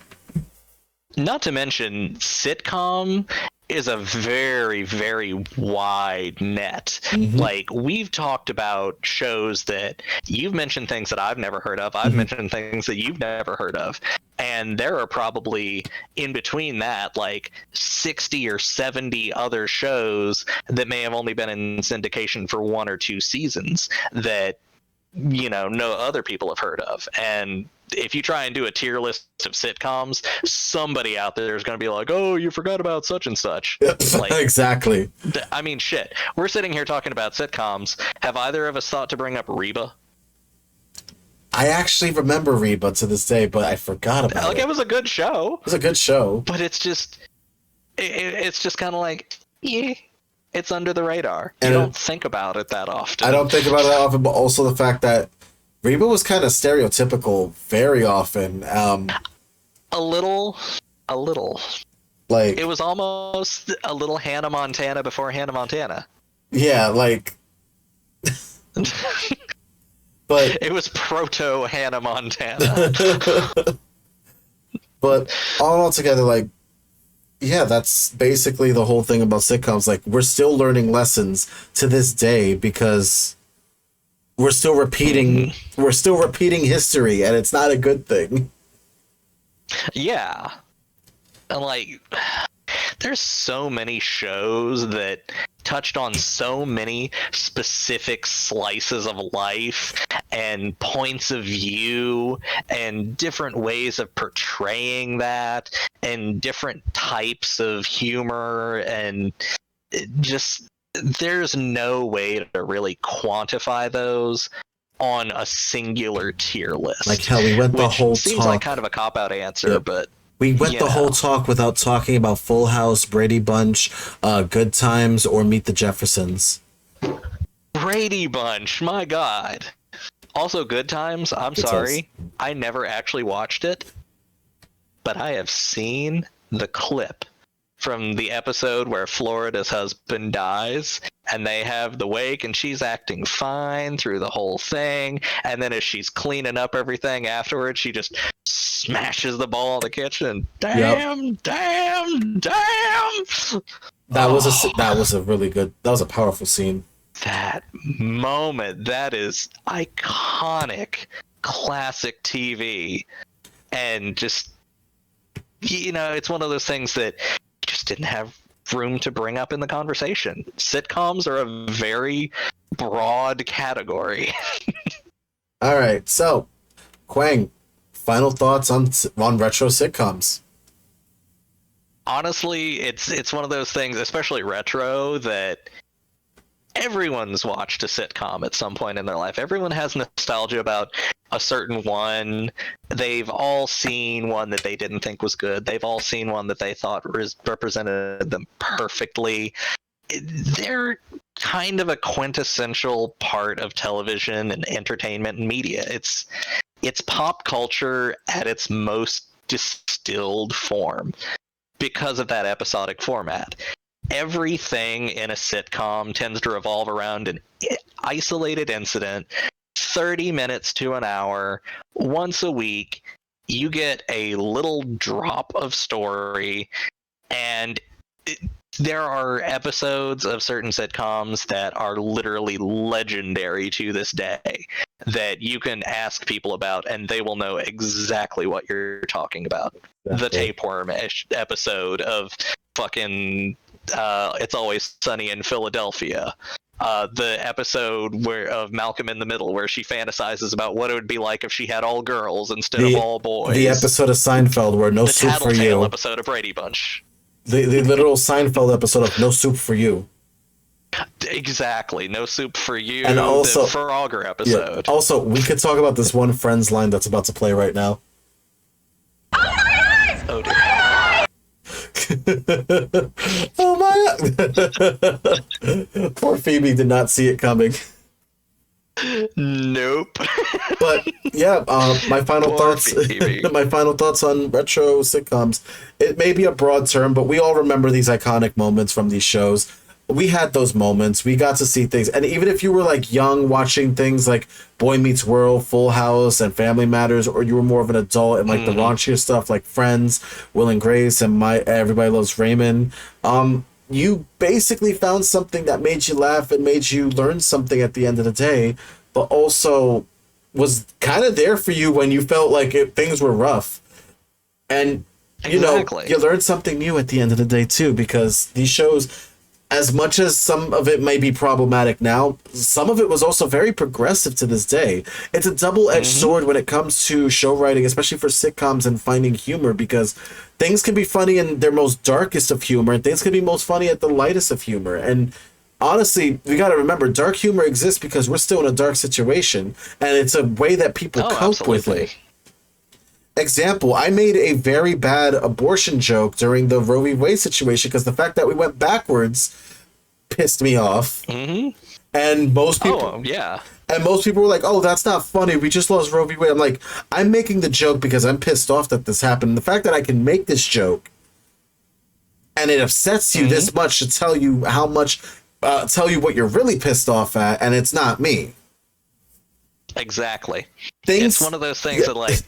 My dark humor comes from a place of I have to laugh or I'm gonna cry. Exactly. So it's like if you can't take that bad situation and turn it into a little bit of levity sometimes, then life is gonna kick your ass. And a lot of sitcoms are able to take those situations and turn them into an easily digestible 30-minute segment that you can sit there and go, I feel like that helped me work through some things. Like, in the long run, at the end of the day, like, people gotta remember, there has to be some levity in the situation, but I think people are fearful that people use that levity as a weapon. And I think usually the people that fear that levity being a weapon is the people who are not being oppressed and not being disrespected on multiple occasions, or their rights being taken away. And they think, oh, it's okay for me to use that levity because the person who actually is hurting is using that levity. But the person who's hurting that's using that levity has every right to use that levity. Yeah, there's a difference between turning your pain into humor to try and lighten the mood and somebody taking a pot shot at you when you're down. There you go. And that's what it is.